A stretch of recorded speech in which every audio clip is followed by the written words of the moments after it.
What's good, YouTube? So check it out, man. This is the ultimate. People be always like, man, what's up with Wack100? Is he the police? Is he the feds? Why is he never shook of the feds? All these games he plays with all these indictments going on. And check it out, man. My bro, Mike Ascari.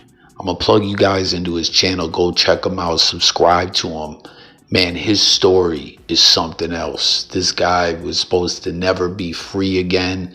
He, just full of wisdom, and you hear all this ish online, we covered so much prison content and whatnot. Man, listen, this man spent many years behind the wall, fought for his freedom. He been exposed Wack100 before on Clubhouse, made him look like a damn fool. Wack, you know what I mean? Wack so immature the way he is emotionally, always running around looking like a goofball.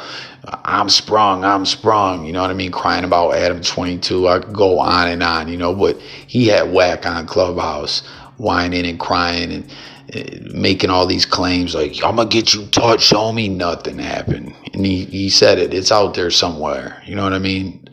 Leave the clips below, anyone, if you come across it. We could dig it up and put the whole presentation together. But he said, Wack, you're gonna have to stand on everything you're saying. And guess what?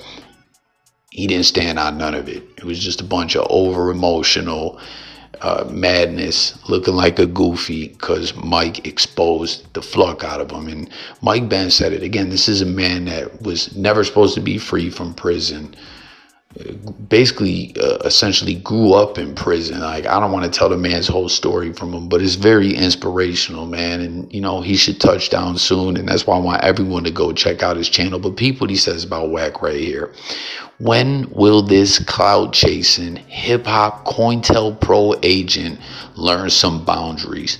Talking about everything that he personally ain't gonna do anything about. At some point, y'all gotta see dude for who he is, Johnny Law, plain and simple. And we're gonna get into this clip, the audacity of Wack100 here. And when we're talking about CointelPro, the crack epidemic, the CIA funding their illegal war, putting work in the hood, the Freeway, Ricky Ross, Snowfall, which was a spinoff or based on what really happened, but not a true story. And Freeway Ricky was supposed to be involved in that, and they cut him out and essentially fictionalized his life story and found a way around paying him. He was supposed to be a consultant on the show. Freeway Ricky was another guy that was never supposed to touch down, supposed to do life in prison, got flucked over by the government. What was his name? Danilo Blandone or whatever. There's Gary Webb, the journalist that exposed it all. There's so much out there about it. And, it's just so cliche, or however you want to call it, for Wack with all his CointelPro games to be trying to expose Freeway Ricky, you know what I mean, which straight up was a CIA operation. This ain't a conspiracy theory, right? It's a conspiracy that's fact. People get it twisted just because something is called, there's conspiracy theories, but a conspiracy that's been exposed is individuals conspired behind the scenes to do some dirt, and that was to put cocaine all in South Central, you know what I mean? Teach someone how to cook up the Ready Rock and,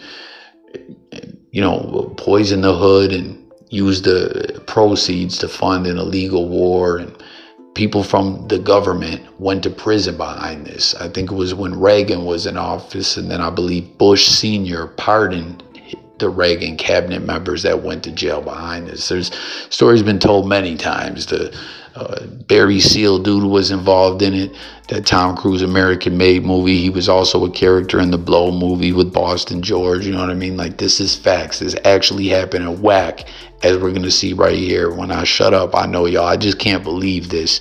And my bro Mike put it perfectly the way getting at Wack here. The modern day CointelPro dude who poisons everything with his toxic ways and police games had the audacity to try to expose Freeway Ricky. I mean, come on, man.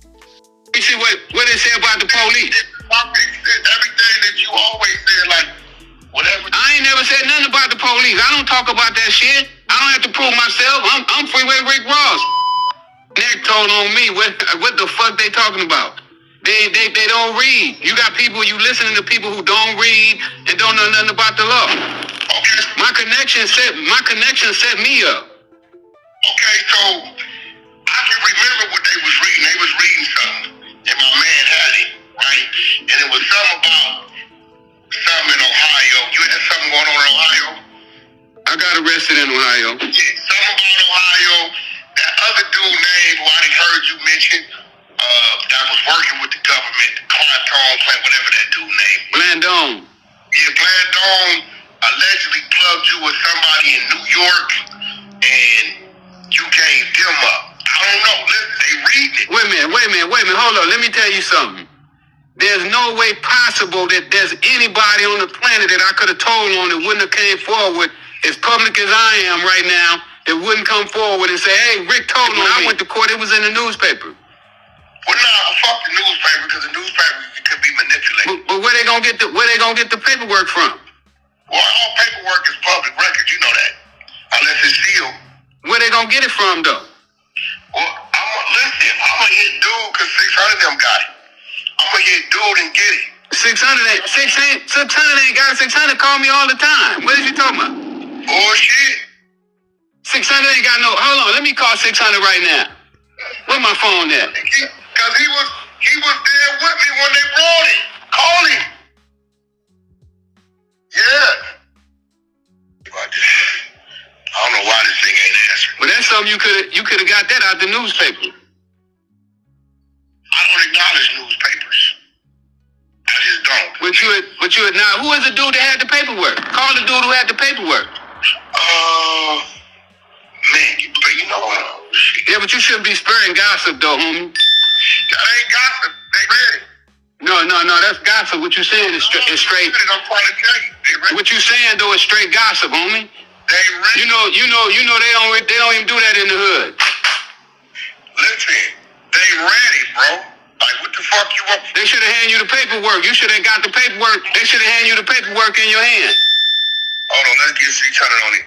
I'm just telling you, use logic sense, though. If it was somebody that I had told on, he'd already came public and said that Rick told on me. Just like the dude did with Meech. So you heard Freeway Ricky. He's like, Wack, what are you talking about? 600 calls my phone all the time. That's your battery in the back, toy soldier, bozo ass buddy. And this is goofy games you playing. You know better than this. Where's the paperwork at? I'm Freeway Ricky, right? I don't know if they had some fake paperwork. It wouldn't be the first time Wack ran with some fake paperwork, as we've seen. I'll point out he did it with the 1090 Jake situation. He got all emotional in his feelings like a scorned woman, right? They say hell hath no fury like a woman scorned. Hell hath no fury like a crater-faced, goofy scorn woman. That's the way Wack was acting when 1090 Jake got into it with him. That situation had already been exposed. That dude took some real paperwork and threw in a fake page of paperwork. Wack don't even fact check it, just throws it out because he's beefing with 1090. And here he is on this huge platform coming at Freeway Ricky with this. It's just ludicrous. You know what I'm saying? Like, again, hit the comments, everyone. Like, this is just the ultimate. It's almost like, you know, the movies where like the CIA funds movies as well, right?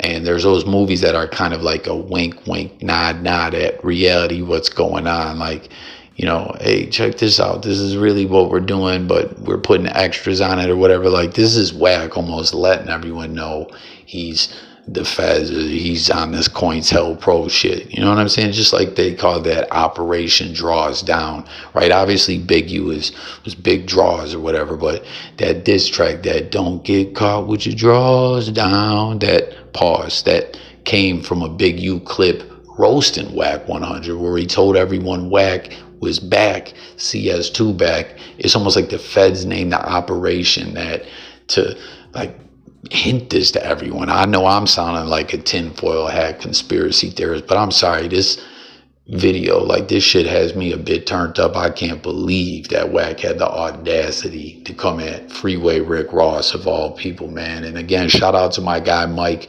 behind the wall. I'm going to link his channel below. I got some more content coming featuring him with some stuff that we did actually a couple years ago that's very relevant to our ongoing YouTube story right now. So y'all, you know, be on the lookout for that as well. But for real, man, like there's all these prison stories and stuff, and some people try to glamorize things. This dude don't glamorize nothing, man. He keeps it real. He's got a lot of game to share in life experience. Like for real, he was supposed to never come home, just like Freeway Rick Ross. And you know, Freeway Ricky's home, making Wack look like a goofy here, and 600, his little minion ass gopher bitch. You know what I'm saying? And my man Mike's about to come on too, and you know, he's got some exclusive interviews out there already, but he put it perfectly, man. Look at Wack for what he is. Like, it's all right there in front of y'all, man.